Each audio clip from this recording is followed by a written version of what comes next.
अस्सलामुअलैकुम वरहमतुल्लाहि वबरकातुहू। दोस्तों, मैं हूं मोहम्मद नदीम अख्तर और आप देख रहे हैं Nadeem Shahnawi electrical YouTube channel and Facebook page. दोस्तों, आज की जो है इंटरेस्टिंग वीडियो होने वाली है और ये वीडियो थोड़ी सी लंबी भी हो जाएगी, तो अपने परेशान नहीं होना। एक अदद चाय का कप बना के अपने पास रख लें, क्योंकि सर्दी भी है। मैंने भी जैकेट वगैरह पहनी हुई है और पाकिस्तान में भी बहुत ज़्यादा सर्दी है, इसलिए कह रहा हूँ एक आध चाय का कप बना के रख लें ताकि आप उसको भी सर्व करते रहें और मेरी बातें भी सुनते रहें। आज का जो हम टॉपिक है सजेस्ट किया है हैवी मशीनरी ऑपरेटर्स के बारे में, आउट ऑफ कंट्री और अपने ही कंट्री के अंदर इनका इस्तेमाल जो है प्रोजेक्ट्स लाइन में बहुत ज़्यादा किया जाता है। इसके बारे में हम बात करेंगे। आप सब भाइयों से गुजारिश है कि अगर आप हमारे चैनल पर नए हैं तो आप हमारे चैनल नदीम शहानवी इलेक्ट्रिकल को सब्सक्राइब कर लें और साथ में घंटे पर भी एक अदद हथौड़ा लगा दें ताकि आपको हर एक नई आने वाली वीडियो का नोटिफिकेशन मिलता रहे। चलो चलते हैं, स्टार्ट करते हैं। प्रोजेक्ट लाइन में कुछ हैवी मशीनरीज का इस्तेमाल किया जाता है और इसकी जॉब हासिल करने के लिए आपको क्या करना पड़ेगा। सबसे पहले मैं आपको बताता चलूँ, हैवी मशीनरी जो होती है प्रोजेक्ट्स लाइन में, इनका बहुत बड़ा किरदार होता है। लोड को एक जगह से दूसरी जगह शिफ्ट करना, मटेरियल को एक जगह से दूसरी जगह शिफ्ट करना, लैंड यानी कि मिट्टी को इधर से उधर करना, यानी कि बहुत सारे जो होते हैं एक्सीवेशन होती है। इसके अलावा और भी बहुत सारे लवाजमात होते हैं। इसकी जो है एक अदद मैंने लिस्ट बना कर रखी है। इसके अंदर जो है 17 से 18 जो है मशीनरी है, इसका हम आपके साथ डिस्कस करेंगे। अगर आप इनका काम सीख लें, इनको ऑपरेट करने का तरीका सीख लें और आप अच्छे खासे जो है पैसे अर्न कर सकते हैं, एक अच्छी सी जॉब हासिल कर सकते हैं इन सऊदीया में, दुबई में, कतर में, इवन दैट यूरोप के अंदर भी और दूसरे ममालिक के अंदर आप अच्छी सी जॉब हासिल कर सकते हैं। अच्छा, अब करना क्या है, इसके लिए कौन ये काम कर सकता है और कौन इन मशीनरी को ऑपरेट करवा सकता है और इसके लिए आपको क्या क्या करना होगा। सबसे पहले तो मैं आपको बताता चलूँ, इसको ऑपरेट करवाने के लिए आपके पास तालीम का होना बहुत ज़रूरी है। अच्छा, तालीम का कितना होना ज़रूरी है ये भी मैं आपके साथ ये डिस्कस कर लूँ। यार मिनिमम जो है ना, मिनिमम आपके पास 10 क्लास का पास होना ज़रूरी है। मैट्रिक होना जो है ना आपका ज़रूरी है। मैट्रिक होने का क्या चक्कर है, इसके साथ मैं आपको बताता चलूँ। प्रोजेक्ट्स लाइन जो है बहुत बड़ी लाइन होती है। इसके अंदर जितने भी इक्विपमेंट यूज़ किया जाता है उसके बारे में हाव ना होना बहुत ज़रूरी है। एक चेक लिस्ट मिलती है जिसके ऊपर मशीनरी की हर एक चीज़ के बारे में लिखा होता है कि इसके टायर ठीक हैं, कि इसके इंजन ठीक है, ऑयल ठीक है, इसके रिगर्स ठीक हैं, इसके अंदर जो जो चीज़ें इस्तेमाल हो रही हैं ट्रिगर्स ठीक है, इसका ऑयल फिल्टर ठीक है, एयर फिल्टर ठीक है, जो ऑयल की लुब्रिकेशन है ये कितनी है, इनके तमाम चीज़ें, हर एक चीज़, इंजन की कैपेसिटी कितनी है और कैसी हालत है, और इसके अंदर फायर सिलेंडर मौजूद है कि नहीं है, और भी बहुत सारी चीज़ें इसके अंदर मौजूद होती हैं। उसके बारे में भी, चेक लिस्ट के बारे में भी आपके साथ एक दिन जो है डिटेल के साथ वीडियो शेयर करूँगा। चेक लिस्ट के अंदर क्या क्या चीज़ें होती हैं और आउट ऑफ कंट्री में भी ये सारी चीज़ें इंग्लिश के अंदर लिखी होनी चाहिए। तो आपको पता होना चाहिए कि आपने जो है टिक मार्क किया है, क्या ये आपने सही तरीके से किया है कि नहीं किया। फॉर एग्जांपल, आपकी गाड़ी के अंदर, आपकी व्हीकल के अंदर फायर एक्सटेंशनर मौजूद नहीं है और आपने उसको ओके कर दिया जी मौजूद है, तो और ऐसी भी काफ़ी सारी चीज़ें होती हैं कि आपने इसको चेक किया है कि नहीं किया। इसके अंदर विसल है, अलार्म है, बैक अलार्म चलता है कि नहीं चलता, इसका टायर की कंडीशन ठीक है कि नहीं। आपको पढ़ना आएगा तो आप टिक करेंगे ना, तो इसलिए इसके लिए तालीम का होना ज़रूरी है। और इसके साथ साथ यानी कि इंग्लिश भी आप अच्छी खासी यानी कि बोल भी सकते हो। अगर नहीं भी बोल सकते तो वो एक ज़्यादा मैटर नहीं होता। अच्छा, यहाँ पर सबसे पहले मैं आपको बताता चलूँ, क्योंकि मैंने काफ़ी सारी चीज़ें लिखी हुई हैं आप दोस्तों के साथ शेयर करने के लिए। सबसे पहला जो है प्रोग्राम कंस्ट्रक्शन लाइन में जो इक्विपमेंट है, मैं आपको बताता चलूँ एक्सीवेटर। अगर आप एक्सीवेटर का यानी कि ट्रेनिंग ले लें और इसका काम सीख लें, इसको चलाने का काम सीख लें, तो आप बेहतरीन जॉब जो है हासिल कर सकते हैं। और इसके साथ साथ बिल्डोज़र, बिल्डोज़र का ऑपरेटिंग का काम भी आप सीख कर यानी कि अच्छी खासी जो है अर्निंग कर सकते हैं और जॉब हासिल कर सकते हैं। और दूसरा है motor grader for land levelling, जिनकी ज़मीन का लेवल करने के लिए एक ग्रेडर का इस्तेमाल किया जाता है। अगर आप उसका भी काम सीख लें तो बहुत अच्छा है।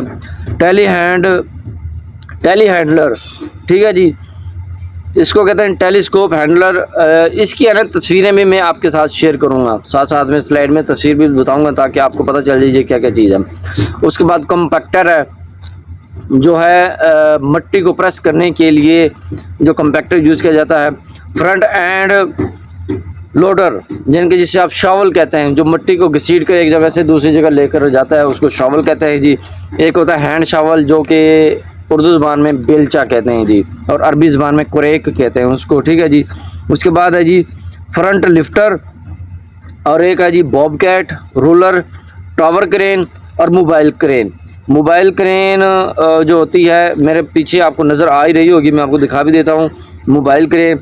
उसके बाद कंक्रीट मिक्सर जिसके अंदर सीमेंट, बजरी और दूसरे केमिकल मिक्स होते रहते हैं और एक मखसूस जगह पर उसको भेज दिया जाता है कंक्रीट पंप के पास।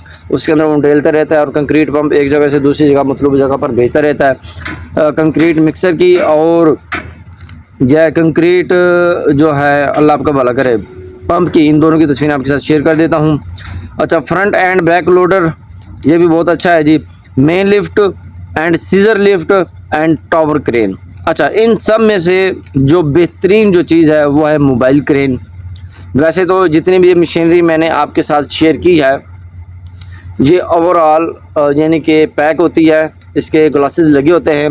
कुछ यानी कि मशीनरी ऐसी होती है लाइक एज बॉबकैट्स, जो पुराने मॉडल हैं बॉबकैट के, उनके ग्लासेस नहीं लगे होते, जिनके शीशा नहीं लगा होता, वो कवर नहीं होता, इसके अंदर डस्ट वगैरह जा रही होती है और जिनके आप धूल मिट्टी खा रहे होते हैं, सीधे लफ्ज़ों में मैं आपको कहूँ तो इसके अंदर एसी वगैरह का इंतजाम नहीं होता। जो आजकल के नए मॉडल आ रहे हैं इनके अंदर एसी वगैरह लगा होता है, बंदा आराम के साथ इसकी ऑपरेटिंग कर सकता है। जो है मोबाइल क्रेन और टावर क्रेन, ये बहुत बड़ा कमाल का काम है। ये जनाब आउट ऑफ कंट्री में घंटे के हिसाब से चलते हैं। अगर आप वेल एक्सपर्ट बनने हैं तो आप 50 से 60 रियाल पर घंटा यानी कि अर्न कर सकते हैं। अगर आपका यानी कि तजर्बा कम है तो आप 30 रियाल, 35 रियाल, 40 रियाल पर घंटा चार्ज कर सकते हैं जहाँ पर आप काम करेंगे। अच्छा, ये तमाम चीज़ें आपने सीखनी कहाँ से हैं? पाकिस्तान के अंदर मुख्तलिफ़ अदारे हैं जो इनका कोर्सेज करवाते हैं, ट्रेनिंग देते हैं, आप वहाँ पर जाकर इनका काम सीख सकते हैं। सबसे पहले पिटाक जो है Pakistan industrial technical association centre है। पिटाक लाहौर में मुस्लिम टाउन मोड़ जो है वहाँ पर इनका बहुत बड़ा अदारा है। इनके पास कुछ परचेज्ड यानी कि पैसे देकर भी आप कोर्स कर सकते हैं और कुछ पाकिस्तान गवर्नमेंट की तरफ से भी कोर्सेज़ की आउटलाइन आती है, ये फ्री ऑफ कॉस्ट करवाते हैं। इनमें से आप एक कोर्स जो है फ्री कर सकते हैं। अच्छा, दूसरा ये कोर्सेज जो है पाकिस्तान स्किल डेवलपमेंट फाउंडेशन की तरफ से भी कर सकते हैं, जिसको आप सिंपल अल्फाज में PSDF कहते हैं। और दूसरा जो है आप ये डेस्कॉन टेक्निकल इंस्टीट्यूट की तरफ से भी कर सकते हैं। और तीसरा OSHA की तरफ से भी इनके कोर्सेज करवाए जाते हैं और आपको ट्रेनिंग्स दी जाती है। पाकिस्तान के अंदर मुख्तलिफ ट्रेनिंग सेंटर हैं जहाँ पर आपको जो है ट्रेनिंग्स मिल सकती है। अच्छा, यहाँ पर एक और चीज़ है, जो मोबाइल क्रेन है और टावर क्रेन है, इसका जो है काम बड़ा VIP है। अगर आप इनका जो है काम सीख लें ऑपरेट करवाने का तो आप है ना जिनके बहुत अच्छा खासा जो है रुपया छाप सकते हैं जी, बड़े बेहतरीन रुपये छाप सकते हैं।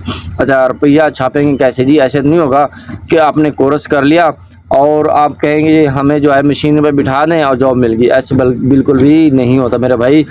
कोर्स कर लेने के बाद, इसकी ट्रेनिंग लेने के बाद आपको 2 से 3 साल मिनिमम, कंपनी जो है 5 ईयर एक्सपीरियंस मांगती है।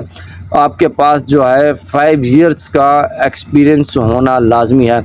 और इन योर कंट्री, अगर आप पाकिस्तान में भी रहकर किसी भी प्रोजेक्ट पर एक प्रोजेक्ट मुकम्मल करें तो आपका जो है अच्छा खासा तजर्बा वहाँ पर हो जाता है।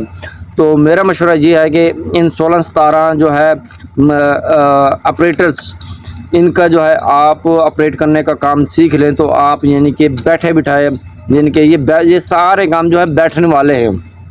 बैठकर आप अपनी जॉब को हैंडल कर सकते हैं अच्छे तरीके से। अच्छा जी, यहाँ पर हमने इनकी डिटेल्स आपके साथ मुकम्मल शेयर की है, तो उम्मीद करता हूँ आपको इन तमाम डिटेल्स की समझ आ गई होगी कि मैं आपको क्या कहना चाहता हूँ। अगर आप बाई हैंड मशक्क़त नहीं करना चाहते, अगर आपकी सेहत साथ नहीं दे सकती कि आप बेलचा नहीं चला सकते, लेबर में काम नहीं कर सकते, मेसन का काम नहीं कर सकते, स्टील फिक्सर का काम नहीं कर सकते, तो आप लाइक एज ऑपरेटर, आप एक बेहतरीन ऑपरेटर का काम जो है सीख कर आप अपनी मशीनरी को ऑपरेट करवा कर अपनी जॉब को अच्छे तरीके से निभा सकते हैं और यानी कि अपनी फैमिली को बेहतरीन तरीके से सपोर्ट कर सकते हैं। अच्छा, मज़े की बात यह है कि इन तमाम चीज़ों के लिए जो है आपका एक कार्ड बनता है जिसको कहते हैं TUV कार्ड। ठीक है जी, जो एक थर्ड पार्टी की असेसमेंट होती है कि आपका TUV कार्ड एक कंपनी, जिस कंपनी में आप काम करेंगे वो आपको थर्ड पार्टी से बनवा कर देगी कि जो हमारा बंदा है जो है कॉम्पिटेंट बंदा है, ये जो इस मशीनरी के लिए कार्ड बनाया जाएगा उसका नाम बाकायदा लिखा जाएगा। फॉर एग्जांपल मोबाइल क्रेन है, मोबाइल क्रेन के लिए आपका कार्ड बनेगा, आपसे पूछा जाएगा, आपसे चलवा के देखी जाएगी, तमाम चीज़ों के बारे में पूछा जाएगा, फिर आपका कार्ड इशू कर दिया जाएगा। उस कार्ड के बगैर आप किसी भी प्रोजेक्ट पर काम नहीं कर सकते। और इसके बाद जो है मशीनरी का TUV कार्ड बनता है, ये भी थर्ड पार्टी बना के देती है, यानी कि जिस कंपनी की मशीन होगी वो नहीं बना के देगी, जो कंपनी इस्तेमाल कर रही है वो नहीं बना के देगी, कोई और बना के देगा, थर्ड पार्टी बना कर देगी। वो ये इंस्पेक्शन करेगी, आकर उसकी टीम पहले मशीनरी की इंस्पेक्शन करेगी, मुकम्मल तरीके से जांच पड़ताल करेगी, कहीं पर कोई फाल्ट तो नहीं, कोई मिस तो नहीं है, या ये इसमें कोई लीकेज तो नहीं है, कोई टायर इसके फटे हुए तो नहीं है, और भी काफ़ी सारी चीज़ें हैं। उसकी सारी असेसमेंट करने के बाद उसको एक TUV कोड जो है बार कोड इशू करेगी और उसके लिए एक लाइसेंस यानी कि इशू कर देगी कि ये मशीनरी साइड पर इस्तेमाल हो सकती है, और उसका जो डेटा और ऑपरेटर का जो डेटा है वो गूगल के ऊपर अपलोड कर दिया जाता है और वहाँ से वेरीफाई करके उसको जॉब के लिए यानी कि भेज दिया जाता है कि आप काम कर सकते हैं। तो ये थी इंफॉर्मेशन ऑपरेटर्स के बारे में कि आपके ऊपर डिपेंड करता है अब आप कौन से इक्विपमेंट का ऑपरेटर बनना चाहते हैं। ये आपकी विश के ऊपर डिपेंड करता है, आपके नॉलेज के ऊपर डिपेंड करता है और आपके ऊपर डिपेंड करता है कि आप अब क्या करना चाहते हैं। तमाम की तमाम चीज़ें मैंने आपके साथ शेयर कर दी थी, उम्मीद करता हूँ आपको इसी मुकम्मल तौर पर समझ आ गई होगी। तो मिलता है नेक्स्ट वीडियो में इंशाल्लाह, आपको और भी बहुत सारी इन्फॉर्मेशन मैं देता रहूँगा। अपना बहुत सारा ख्याल रखिएगा और अपने दोस्तों का भी ख्याल रखिएगा। तब तक के लिए अल्लाह हाफिज़। पाकिस्तान जिंदाबाद।